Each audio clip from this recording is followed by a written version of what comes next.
고려가요 볼게요.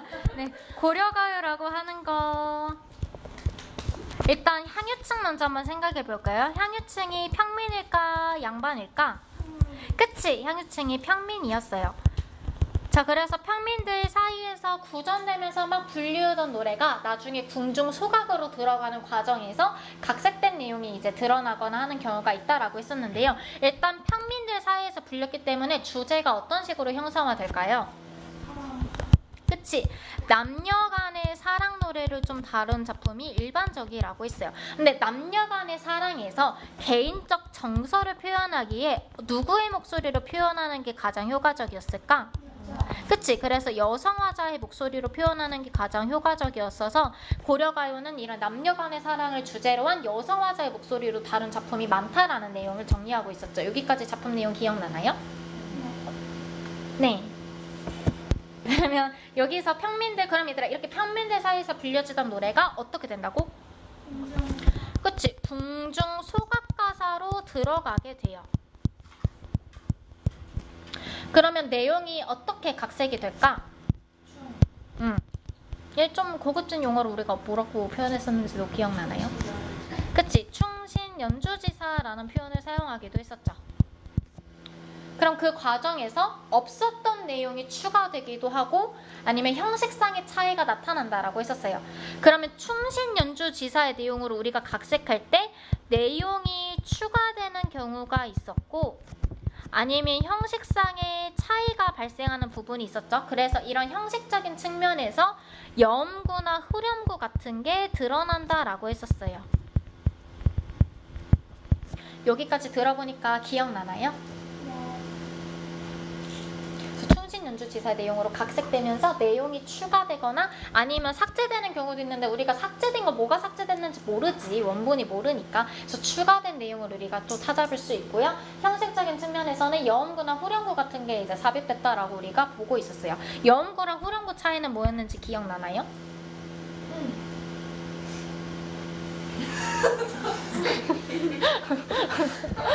뭔지 기억나니? 아, 좀 표정이 좀 그랬지? 미안해. 나 여음구는 뭐야? 아, 좀 표정이 너무 좀 그랬나? 비슷해. 이제 온율을 형성하는 데 기여하는 거로 뭔가 의미를 갖추지 않고 악률을 맞추기 위해 끼워 넣은 삽입구를 우리가 여음구로 했었고요. 후렴구는 계속 반복되는 걸 우리가 후렴구라고 했었죠. 이것도 적어놔? 사실 그것까지 쓸 기억이 없어서 혹시 까먹었으면 어떡하지? 악률이라고만 적을 거야. 악률. 후렴구는 뭔지 알겠지? 노래에도 후렴구는 계속 반복되는 거 우리 익숙하니까요. 그래서 악률을 맞추기 위한 형식상의 특징인 여음구랑 후렴구가 추가 삽입된다라는 내용을 기억하면 되죠. 네. 를 알고 있었으면 우리가 3분을 아낄 수 있었는데 넘길게요. 자, 그럼 얘들아 작품 하나씩 볼 건데요. 자, 처음부터 봐볼까요? 자, 더글한데 얘들아 너희 용어 같은 거 좀 잘 익숙하게 알고 있니? 네. 너희 좀 잘 모르겠는 거 있으면 쌤이 그거는 좀 검은색으로 그냥 뜻만 적어줄 테니까 그냥 본인이 알맞게 좀 적어두면 돼요. 쌤이 빨간색은 내용적인 특징 쓰고 파란색은 형식적인 특징 쓰고 검은색은 이제 내용 해설 쓰는 게 가장 깔끔하게 좀 나중에 봤을 때 이해가 괜찮을 것 같더라고요. 맞춰서 좀 적어두면 될 것 같아요. 일단 덕은 어디에 받친대요? 네, 곤배라고 하는 거 있잖아. 곤배라고 하는 거는 뒤라는 뜻을 가지고 있다라고 생각하면 돼요. 뒤. 받잡고 이거 무슨 뜻일까? 받치였고 라고 생각하면 돼요. 그래서 덕은 이제 뒤에 받치고 그럼 여기도 마찬가지겠죠? 복이란 림비에 받친다라고 하는데 여기서 림비라고 하는 거는 앞이라고 생각하면 돼요. 앞. 그러면 뒤와 앞 이렇게 각각의 내용을 먼저 이제 뜻을 찾아보면 되고요. 뒤에 있는 것도 그러면 얘도 무슨 뜻이겠어? 그치? 받치고. 자, 그러면 덕은 뒷전에 받치고 복은 앞전에 받치고 라고 그냥 내용을 우리가 생각하면 되죠. 근데 여기서 앞이랑 뒤라고 하는 거는 방향의 의미라고 생각하면 좀 혼란스러워. 방향이 아니라 순서랑 관련해서 생각하면 돼. 그래서 처음에는 임금님께 복을 바치고 그 다음 잔으로는 신령님께 이제 덕을 바친다라고 생각하면 돼요. 근데 누구에게 뭐 바치는 뭐 내용일치 문제는 안 나오고, 이거는 우리가 남녀간의 사랑이 원래 고려가의 노래라고 하잖아. 근데 지금 이 서사의 내용을 읽어보니까 남녀간의 사랑 이야기인 것 같아? 그치? 임금님께 지금 바친다라고 여기 나와져 있잖아요. 임금님. 그래서 림비에라고 하는 건 임금님께 바친다라고 하니까 완전히 송도와 송축에 대한 얘기라고 우리가 살펴볼 수 있어요. 완전히 송도와 송축에 관련된 얘기. 네, 임금님에 대한 예찬, 임금님에 대한 이제 축하 이런 노래라고 생각하면 되죠. 그래서 이 서사의 내용은 원래부터 있었던 걸까? 이 동동이라는 작품에서 나중에 삽입된 걸로 생각하면 되겠죠. 그래서 이거랑 관련해서 너희들 이것까지 같이 원래 있었어야 되는데 이 서사랑 관련해서 이걸 한번 적어볼게요. 시상전개의 이질성이라고 한번 적어볼까요? 시상전개의 이질성. 수민이 원래 안경을 썼니? 렌즈가 찢어져가지고. 그래서 그렇구나. 그럼 원래는 남녀간의 사랑 노래로 전개되어야지 돼서 각각의 이제 그런 구체적인 개인적 정서가 두드러져야 되는데 좀 서사만 이제 임금님에 대한 얘기밖에 없어. 그래서 여기가 시상 전개에서 이질적이다라는 특징을 가지고 있고요. 그 과정에서 1연만 적을게. 1연은 임금에 대한 찬양과 송축에 대한 얘기로 다른 구절과 좀 차이가 있다라는 거.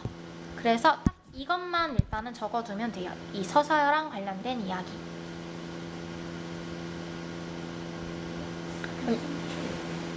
임금님에 대한 축하라고 생각하면 돼. 송도, 송축 같은 말, 찬양 같은 말이라고 생각하면 돼. 찬양, 송축, 송도 다 같은 말. 내용 해석도 계속해서 봐볼까요? 사실 고전 시간은 뜻을 몰라서 좀 틀리는 게 일반적이니까 그것만 좀 잘 알아도 괜찮죠. 네, 옆에 볼게요. 자, 덕이며 복이라 이거 볼까?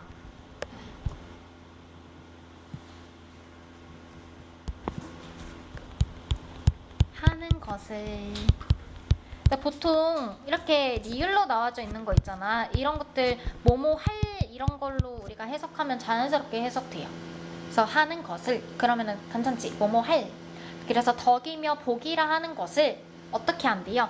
얘는 뜻이 좀 어려워요. 얘만 좀 이렇게 써놓을게요. 진상하다라는 뜻이라고 생각하면 돼요. 진상하다라고 하는 것은 바치다인데, 바치다는 게 보통 나보다 높은 사람한테 바치는 걸 얘기하는 거잖아요. 근데 진상하다는 걸 바치는 게 더 높은 사람이야. 그러니까 임금, 신령, 엄청 권력적인 그 엄청 높은 대상이라고 생각하면 돼요. 그래서 진상하다라고 하는 거는 바치다라는 사전적인 의미를 가지고 있어요. 현대에도 쓰여요. 진상하다라고 하는 거. 뭐 누구에게 뭐 바치다라는 의미로. 자, 그러면 자연스럽게 해석해 볼까요? 덕이며 복이라 하는 것을 진상하러 어떻게 하래? 그치? 오세요. 진상하러 오십시오라고 하고 있어요. 여기까지 해석 자연스럽게 되나요? 오십시오도 써줄까? 근데 옆에 나와 있긴 해서 괜찮죠? 네, 여기까지. 얘들아, 여기까지 서사 내용 괜찮나요?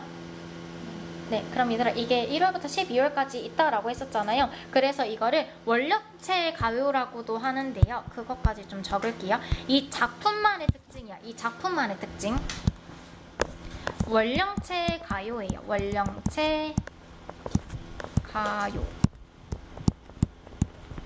그래서 1월부터 12월까지의 각 달에 해당되는 세시풍속을 이제 한국 문학의 전통, 한국의 전통 풍습을 이제 월마다 이런 내용이 좀 두드러지게 나타난다라고 생각하면 되고요. 그래서 작품이 길지. 근데 보통 1에서 7까지 정도 좀 중요한 게 많이 나오고 8부터 12까지 좀 중요한 게 많이 다뤄져요. 그리고 이게 작품이 기니까 보통 얘만 단독으로 학교에서 시험 문제가 잘 안 나오고 특정 부분을 잘라가지고 다른 작품이랑 연관해서 시험 문제가 좀 많이 출제되는 편이거든요. 그래서 각각의 그 구절에 대한 특징, 표현상의 특징만 좀 익숙하게 알아두면 도움이 많이 되죠. 자, 뒤에 봐볼까요? 자, 정월 몇 월일까? 그치, 1월. 자, 그러면 날인물은 이라는 거부터 볼게요. 날인물은 무슨 뜻일까? 창기파란가에서도 있었어요. 그치, 시냇물.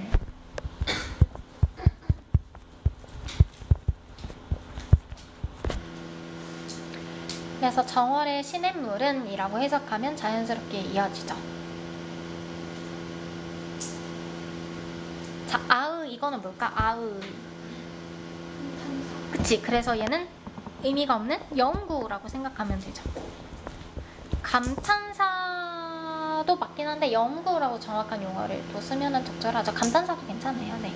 그래서 영구 사용되고 있고요. 해석 한번 해볼까? 무슨 뜻일까요? 그치, 이런 거 해석되니? 얼고 녹고 하는데, 얼었다가 녹았다가 하는데 이렇게 해석하면 되죠. 자, 누릿 무슨 뜻일까요? 누리소통망, 너희 알지? 누리소통망이 뭐야? 세대 차이가 나나? 세상? 맞아요. 세상. 세상. 괜히 길이 보고 지금 놀라고 있지? 괜찮아. 할만해. 네. 자, 얘는 무슨 뜻이야? 그치? 가운데 이런 건 안 써도 된다. 솔직히 우리 수준이 있는데, 그치? 이건 무슨 뜻이야? 다 나왔어. 괜찮아? 그치? 자, 이건 무슨 뜻이야? 나왔어. 그치? 그러니까 세상 가운데 태어나서 정도로 우리가 해석하면 되죠. 그러면 지금 시냇물을 얼었다가 녹았다가 하는데 나는 지금 이 세상 가운데 태어나서 나는 어떻게 지내고 있대? 나. 그치? 홀로. 무슨 뜻이래, 윤지야? 살아가네. 이제 여다라고 하는 거야. 여다. 가다라는 뜻이거든. 근데 이거는 맥락에 따라서 엄청 다양하게 해석돼요. 지나가다로 해석할 때도 있고 살아가다로 해석할 수도 있고, 이건 맥락에 따라서 여다, 가다를 자연스럽게 해석하면 돼. 지나가다, 살아가다 여러 가지 의미로 많이 해석이 돼요. 그러면 시냇물은 막 얼었다가 녹았다가 막 이렇게 지금 막 이렇게 녹고 있는데 나는 혼자 살아가고 있대. 일단 얘들아, 계절 언제야? 계절 1월이면? 겨울 춥잖아. 근데 지금 여기서 시냇물은 어떻대요? 네. 화자는 어때? 서로 대조적인 거 이거 이해가니? 녹아 흐르는 냇물과 이미 오지 않아 가슴이 꽁꽁 얼어붙은 화자가 서로 대조적이에요. 시냇물은 점점 녹고 있는데 냇물은 녹고 있는데 내 마음은 녹지 않아. 누구 때문에 녹지 않아? 이미 안 와서 안 녹아. 그래가지고 다음처럼 대조적인 표현이 사용된다라고 살펴볼 수 있죠. 원래 쌤 이런 거 사랑 얘기 나오면 엄청 좋아했는데 오늘은 그렇게 재밌지가 않네. 네, 네. 네, 볼게요. 자, 그러면 얘들아, 이 시냇물과 관련해서 이중적인 의미가 또 가지고 있는데요. 이중적인 의미 한번 작성해 볼까요? 이중성? 이중적 의미 상관없어요. 자, 첫 번째 의미는, 자, 시냇물은 지금 어때? 막 얼었다가 녹았다가 하고 있잖아. 그래서 시냇물이 녹는 것처럼 화자의 마음도 이메이에 녹았으면 좋겠다라는 희망이 들어가지고 있어요. 시냇물이 녹는 것처럼 화자의 마음도 이메이에 녹았으면 좋겠다라는 희망과 의지의 내용으로 해석할 수도 있고요. 이거를 원래 의지로만 적었다가 나중에 봤을 때 까먹더라고. 그래서 시냇물이 녹는 것처럼 화자의 마음도 이메이에 녹았으면 좋겠다. 이메이에가 여기서 가장 핵심이 돼요. 내 마음이 녹는 것처럼, 시냇물이 녹는 것처럼 내 얼어붙은 이 엄청 추운 마음도 이렇게 녹았으면 좋겠다. 이렇게 해석했을 때는 우리가 의지, 희망 이런 내용으로 해석하면 되죠.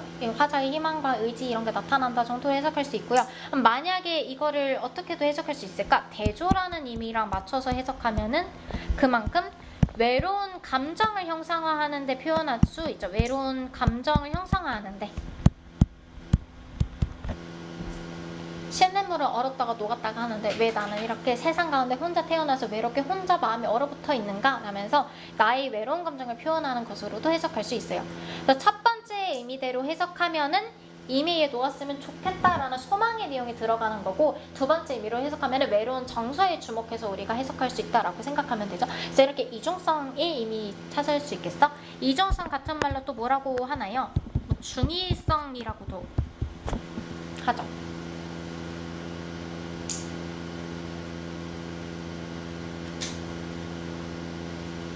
자, 그럼 얘들아, 여기까지 봤을 때 화자의 정서는 어떨까요? 여기서 나타나는 정서. 그치? 그래서 외로운 정서까지 우리가 살펴볼 수 있죠. 여기만 정리하기 좀 많고 뒤에 가면 갈수록 정리하기 좀 없어져. 그냥 내용만 해석하는 정도면 되거든요. 이제 괜찮아. 이제 좀 편해. 네. 그럼 얘들아 본사 1월에서 보니까요. 여기에서는 송도의 내용이라고 할 수 있을까? 개인적 정서의 내용이라고 할 수 있을까? 그치? 개인적 정서의 노래라고 우리가 또 정리할 수 있죠.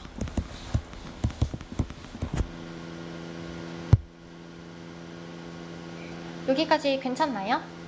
네. 그리고 계속해서 지금 이 연마다 월이 바뀌고 그거에 따라서 지금 계속 반복되는 구절이 뭐니? 다리. 그치? 아우동동 다리가 계속해서 반복돼요. 이건 서사에다 자체 정리해 볼게요. 얘들아 일단은 동동이라고 하는 거는 무슨 소리일 것 같아? 그치? 북소리라고 나와져 있고요. 다리라고 하는 거는 무슨 소리일까? 네, 그 밖이 악기 소리라고 생각하면 돼요. 추측하기로는 여러 가지 설이 있는데 그냥 관악기 정도 해석하는 게 좀 일반적이죠. 우리 막 피리 같은 것도 피리리? 뭐라 해야 되지? 피리리? 뭐 보통 그런 표현을 많이 쓰잖아. 아까 잘 나왔는 피리 소리가 머릿속에 아무튼 그런 식으로 다음처럼 이제 그런 악기 소리, 다른 악기 소리를 형성했다라고 하면 되죠. 그럼 제목의 의미가 뭘까? 그치? 그래서 특정한 의미가 없다 정도로 그냥 우리가 이해하면 되겠죠. 네, 여기까지 괜찮나요? 그치? 의성어라는 거는 당연히 알지? 음성 상징어도 적어놓을까요? 혹시나 하는 마음에 이 정도는 알겠지만 네, 의태어는 아닌 거 확실히 알지? 넘어갈게요. 자, 그럼 얘들아 이제 2월 볼까요? 얘들아 2월에 혹시 뭐 있는지 아니?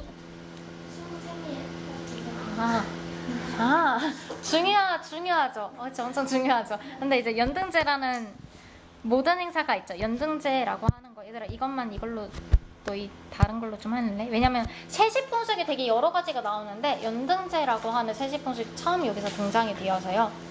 연등제에는 혹시 뭐 하는지 알아? 등 띄워요. 그치? 등 띄우면서 뭐해? 소원 빌잖아, 소원. 자, 그러면 이 연등제에서 지금 뭐라고 표현하는지 볼게요. 이거 해석해 볼래? 높이. 그치? 켠. 높이. 켠. 근데 얘들아 해석 오른쪽에 있으니까 굳이 안 적어도 되겠다 싶으면 안 적어도 괜찮아요. 네. 높이. 켠. 뭐와 같대? 그치? 등불과도 같구나. 얘들아 이제 다오라 정도는 상식으로 좀 알아두면 좋아요. 다오라는 같구나 라는 뜻이야. 같다. 자, 그러면 얘들아 여기도 맞춰볼게요. 등불이라고 하는 거 누구야? 임을 비유한 시야라고 맞춰서 부여하면 되죠. 근데 여기서 보면은 동그라미는 임을 비유한 시야라고 나와져 있어. 다 동그라미는 임이야. 네. 그럼 얘들아 뒤에서 볼게요. 그래서 지금 임을 등불과도 같다라고 묘사하면서 만인을 무슨 뜻이야? 많은 사람. 이게 그치? 모든 사람들을 정치. 그치? 비추실 그치? 모습이셨다 정도로 해석하면 되죠. 혹시 규현아 이거 무슨 뜻인지 알아? 그치? 이거 그래서 기본형이 쯧이라고 쓰거나 쯧이라고 써요. 현대에서는 쯧이야. 쯧. 우리 뭐 예쁜 쯧 이런 거 쓰잖아. 예쁜 쯧, 착한 쯧. 네. 그래서 다음처럼 이런 쯧이라고 하는 거 모습이라는 뜻이라고 이해하면 현대랑 같이 이해하면 외울 수 있겠지. 모습이 계속 나와가지고 좀 이 정도는 외워두면 좋죠. 자, 그러면 하나씩 맞출게요. 그럼 등불이라고 하는 것 만인을 비추실 모습과도 같다라면서 임에 대한 예찬이 나타나고 있고요. 어조도 한번 살펴볼까? 어조 어때? 어조? 그치? 예찬적, 영탄적 어조가 사용되고 있다라고 우리가 또 맞춰줄 수 있어요. 자, 그러면 2월은 송도의 내용일까? 체리나 송도의 내용일까? 개인적 정서의 내용일까?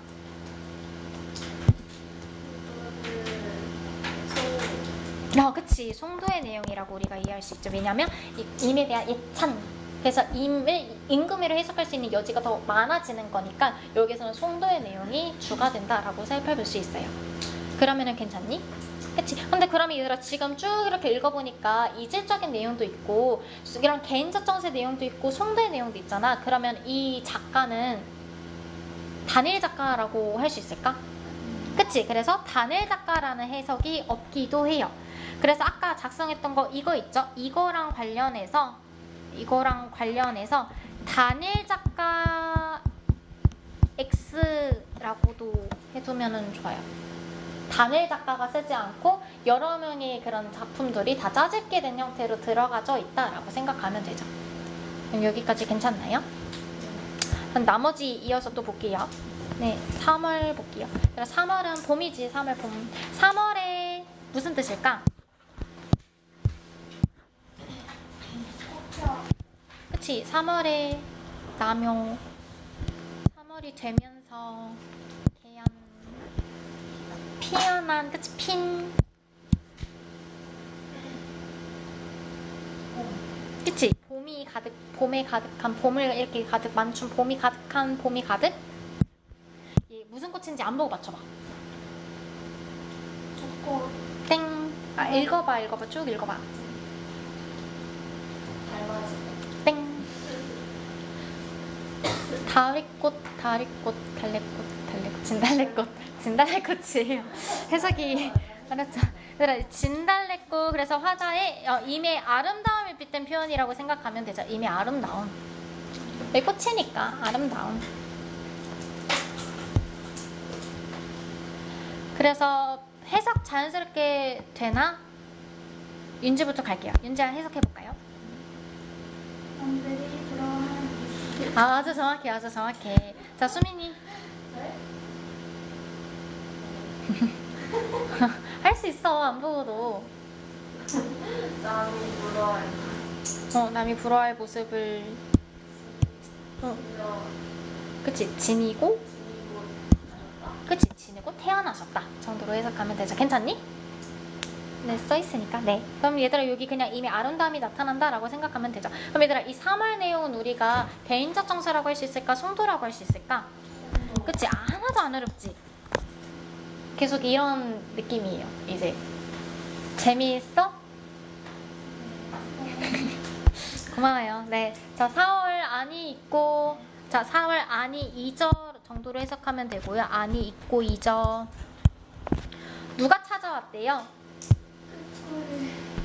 그치? 꾀꼬리새가 찾아왔대요. 그래서 4월을 안이 있고 꾀꼬리새가 드디어 찾아왔구나. 자, 무슨다 무슨 뜻일까? 무슨다. 무슨 일로. 그래서 옆에서도 어이타라고 하는데 어찌할 일로, 어쩌하고 이런 식으로 해석하면 되죠. 무슨 일로, 어찌하여 정도로 해석하면 되죠. 그래서 무슨 일로, 녹사라고 하는 거는 관직 이름이거든요. 관직. 그래서 님의 신분이 관직, 녹사라는 관직의 신분을 가지고 있다라는 것을 살펴보면 되고요. 자, 그러면 무슨 일로 녹사님은, 자, 규현이 해석해볼까요? 네. 아, 읽지 말고 해석.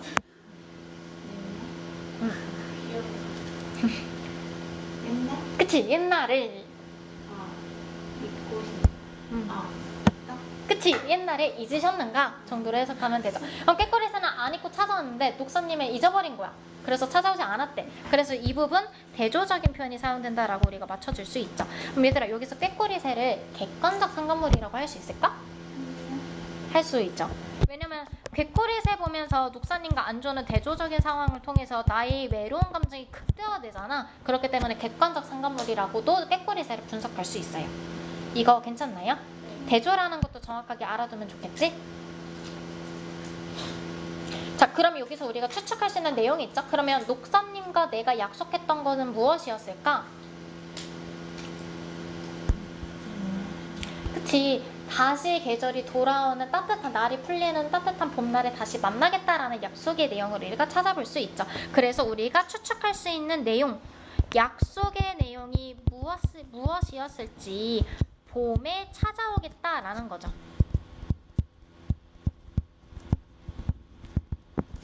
봄에 찾아오겠다는 약속을 이제 이미 잊어버린 거지.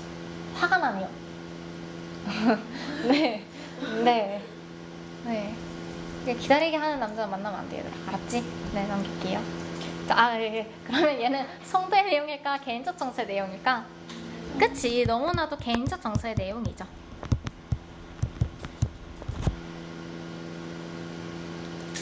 네, 이런 느낌으로 계속해서 갈게요. 네. 5월 볼까요? 자, 5월. 5월에는 혹시 무슨 세시풍속이 있는지 알아? 한국 전통 문화. 또 있고요. 단오 날에 혹시 뭐 하는지 알아? 그치, 청풍물에 이거 머리 감고 이제 남자들 허리에 칼 차고 이런단 말이야. 그럼 이렇게 머리 감는 이유가 뭘까?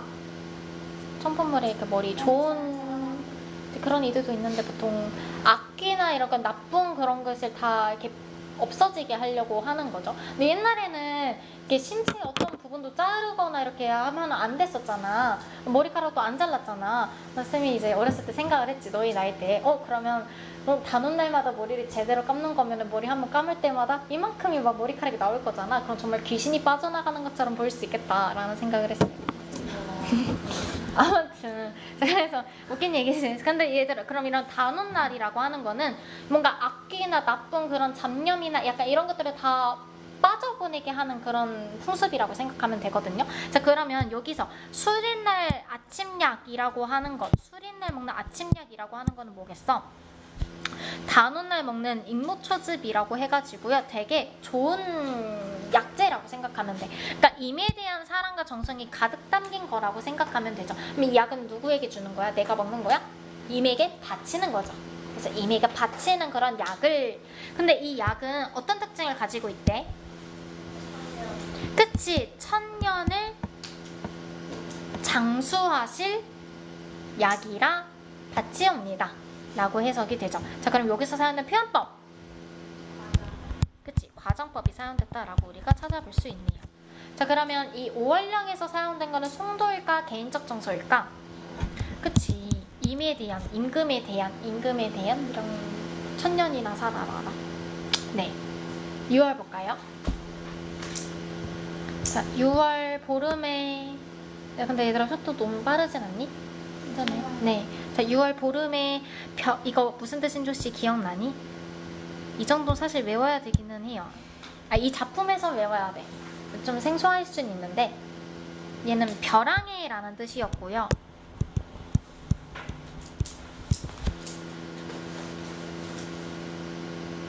벼랑해. 버려진. 또 어떤 특징이 있을까요? 뭐와 같대? 벼랑에 버려진? 그치, 빛. 다오라 아까 무슨 뜻이었지? 같구나. 네, 그래서 벼랑에 버려진 빛과 같구나 라면서 나의 상황을 지금 버려진 빛이라고 묘사하고 있어요. 자, 그러면 여기서 알 수 있는 성별. 여자. 그치, 빛이니까 여성화자라는 것도 우리가 같이 살펴볼 수 있죠. 자, 그럼 지금까지 임으로 묘사됐던 소재들이 뭐가 있었지?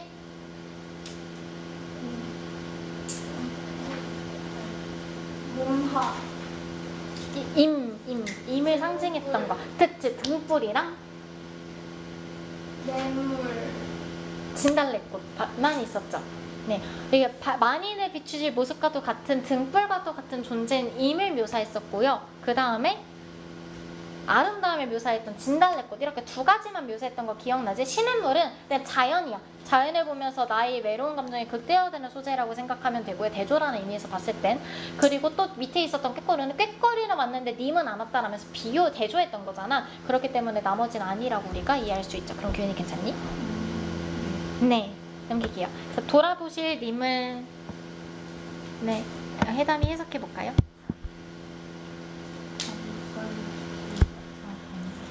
그치, 잘 읽었어요. 조금이라도 쫓아가겠습니다 라고 하고 있죠. 쫓아가겠습니다는 이제 이 정도 뜻은 알지, 따라가겠습니다, 쫓아가겠습니다 라고 되어져 있네요. 자, 그럼 얘들아, 여기서 이거 유월령 어떤 정서라고 할 수 있을까? 얘는 사실 6, 7, 8은 묶어서 융합의 내용이라고 해요.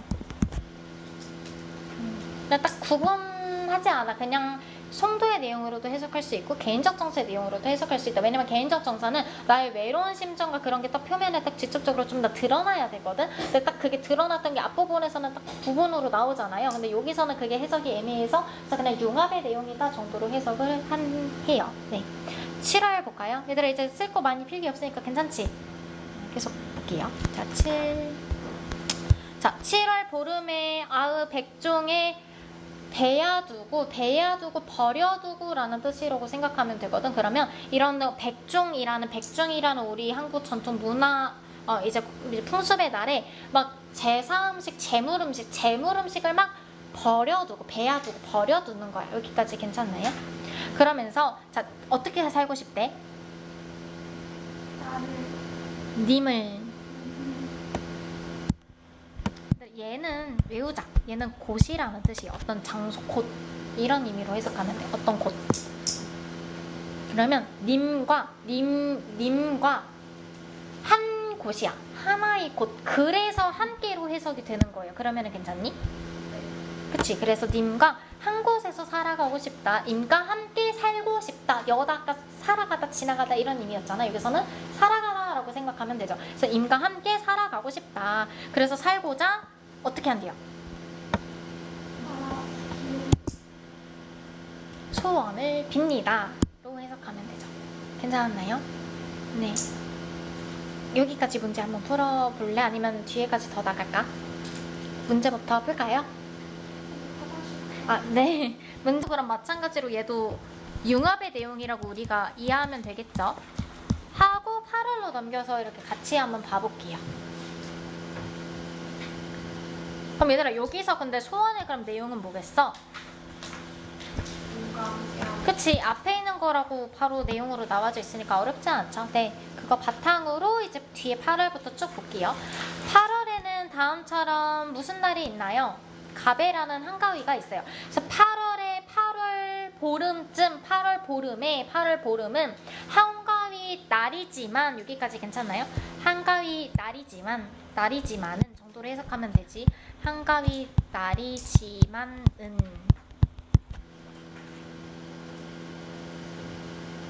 그래서 한가위면 보통 어떤 느낌이야? 그치, 뭔가 가족들이 다 같이 모여가지고 있는 시기라고 보통 우리가 생각하잖아요. 그래서 이렇게 모든 가족들이 다 모여서 이제 핏줄들 모든 사람들이 다 모이는 그런 한가위 날이지만 어떻게 해야 진정한 한가위래?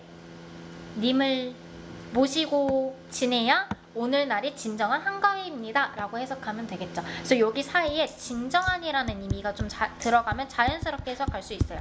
그래서 님과 함께 있어야지 오늘이 진정한 한가위다.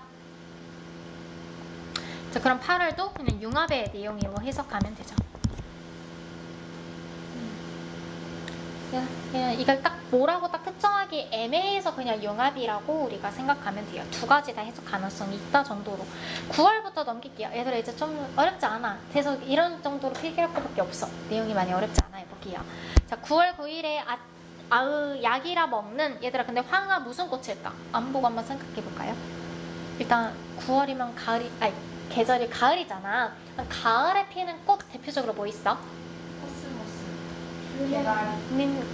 개나리는 국화라고 하죠. 그치. 그래서 국화랑 관련해서 국화라고 하는 거 가을에 피는 꽃인 거 알고 있니? 근데 얘들아 꽃은 다 보통 언제 펴? 그치. 근데 국화만 가을에 피잖아. 그래서 가끔씩 문제에서 국화를 지조와 절개의 이미지로 상징한 그런 작품들도 몇 있거든요. 근데 여기서는 진짜 국화야. 괜찮나요? 네. 아무튼 자 그러면 여기서 그래서 황화가 누런 꽃이라고 나와져 있지만 사실상 가을에 피는 꽃은 국화로 좀 한정해서 얘기하고 있기 때문에 누런 국화꽃이라고 생각하면 되고요. 얘들아 한번 상상해봐. 지금 누런 국화꽃이 안에 들어오니 세자는 초가집이고요.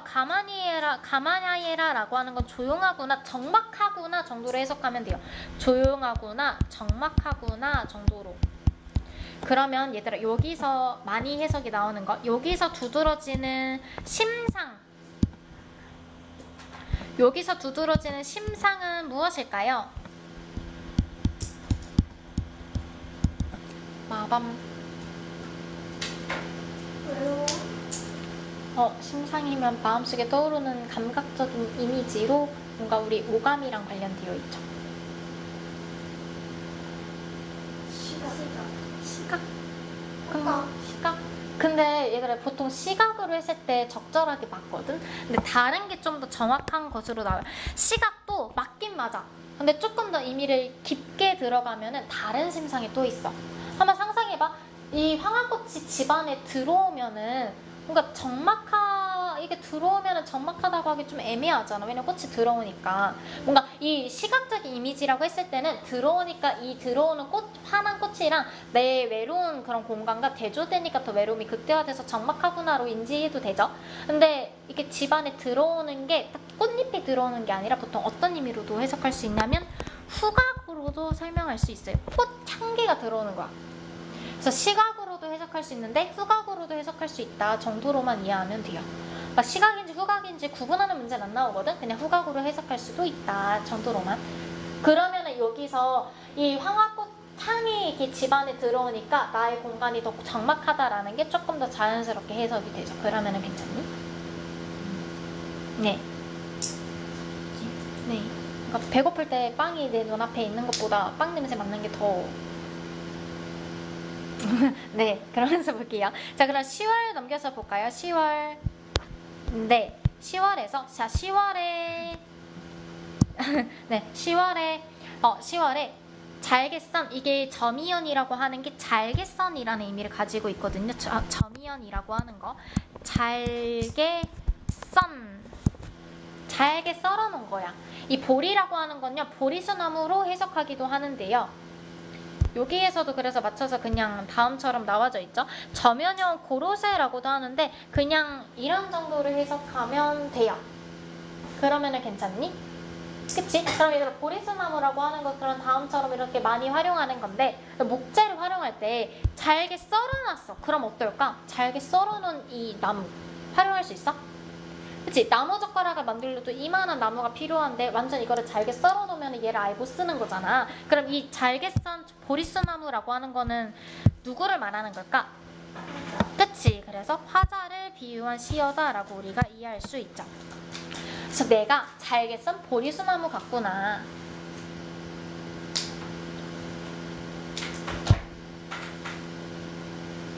자, 그럼 얘들아 여기서 사용된 어조는 무엇일까요? 그치? 근데 얘들 아까 위에서는 다오라를 예찬적 이런 걸로 해석했었잖아. 근데 여기서 영탄적 어조라고 하는 것도 마찬가지로 여기서 한탄의 의미에서 영탄적 어조라고 이해하면 되죠. 그래서 이런 어조 같은 것들도 네. 뒤에 해석 해볼까요? 누구 안 시켰지? 하진이 할까? 하진이 네. 쭉.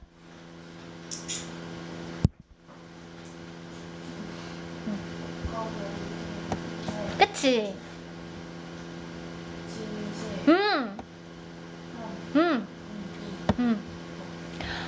그치. 그래서 이 잘게 썬 보리수나무를 꺾어버리신 후에 진윗의 한 분조차 지금 안 계신대요. 어떤 상황인지 이해 가나요? 뒤에도 넘길게요. 자, 11월 봉당 자리에 지금 나 누워있어요. 봉당 어떤 자리야?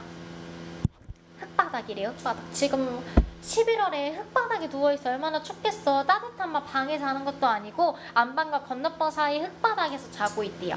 그래서 한삼이라고 하는 거 속적삼이거든. 즉 뭔가 한복 같은 거 입을 때 안에 이렇게 속옷처럼 있는 것을 우리가 속적삼이라고 하는 거잖아. 자, 그럼 얘들아 이런 11월에 흙바닥에 속적삼이면 엄청 어때? 엄청 춥겠죠? 그치? 근데 여기서 속적삼을 어떻게 한대? 덮고 누워서 그냥 얘는요 슬픈 일이구나 정도로 해석하면 돼요.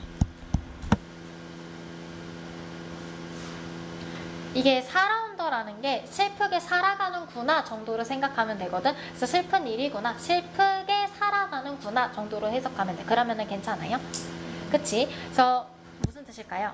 고신, 고운일, 수시음, 멸시어 무슨 뜻일까? 수민아 무슨 뜻일 것 같아?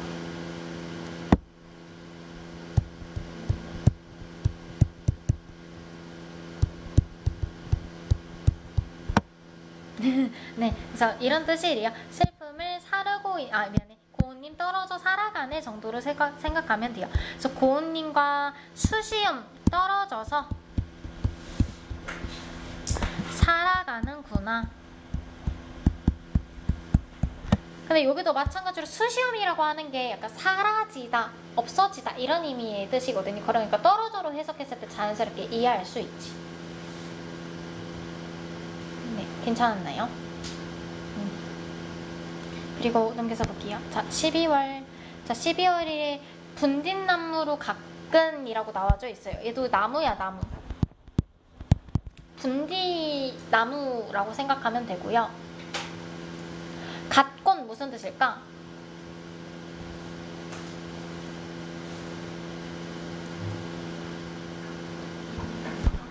그치, 가끔. 얘는 해석이 따로 막 하진 않는데 그냥 어떤 것을 담는 거라고 생각하면 돼요. 이게 반이 소반이거든? 그래서 어떤 것을 담는 용도로 사용한다라고 생각하면 되고요. 그래서 소반 위에 젓가락 같구나 라고 하죠. 젓가락. 근데 지금 내 상황이 소반 위에 젓가락 같구나 라고 하는데 그거는 맥락을 조금 더 봐야 돼. 뒤에까지 보니까요. 해석 자연스럽게 한번 해볼까?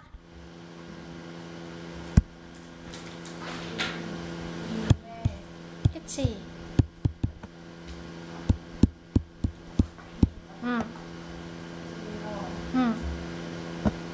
얘는 가지러 이거 들어라고 하는 거는 이런 거 가지런히 정도로 해석하면 돼요.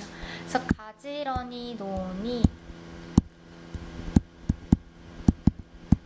노니 괜찮나요? 들어 가지런히 들어서 이게 놓는 거니까 들어서 가지런히 놓은 거겠지. 맥락으로 자연스럽게 해석하면 되죠.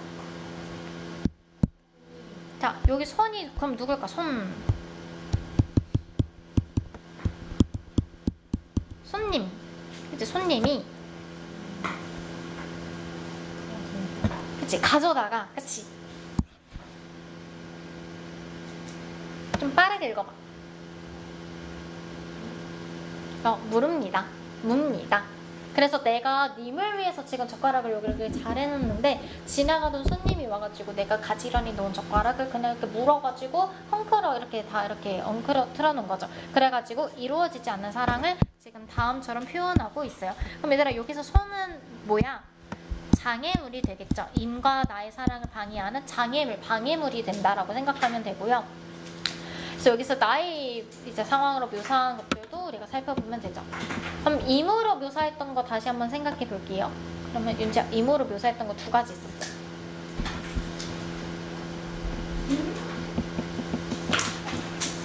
등불. 그리고 그치, 진달래. 아까 하진이가 개나리 말해가지고 윤지가 자꾸 개나리를 하잖아. 네. 자, 그럼 수민아, 나로 묘사했던 거 세 가지가 있어요. 나. 하나만 말해볼까요? 나요?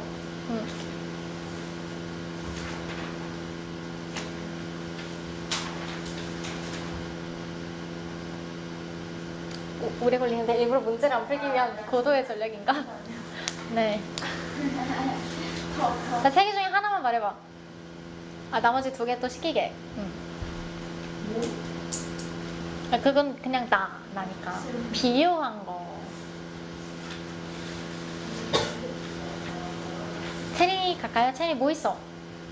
자기가 너무 좋아서. 그치. 그래서 이제 보리스 나무라고 해석됐던 그 부분이 있었고요. 그리고 또 뭐 있다고 수민나? 설마 꾀꼬리새라고 한 건 아니겠지? 네, 생각하고 있어요. 규현이 또 뭐 있었니? 그치. 벼랑에 버려진 빛. 그리고 젓가락까지 이렇게 세 가지의 빛된 대상이 있다라고 생각하면 되죠. 그대로 여기까지만 문제 풀고 갈게요. 네.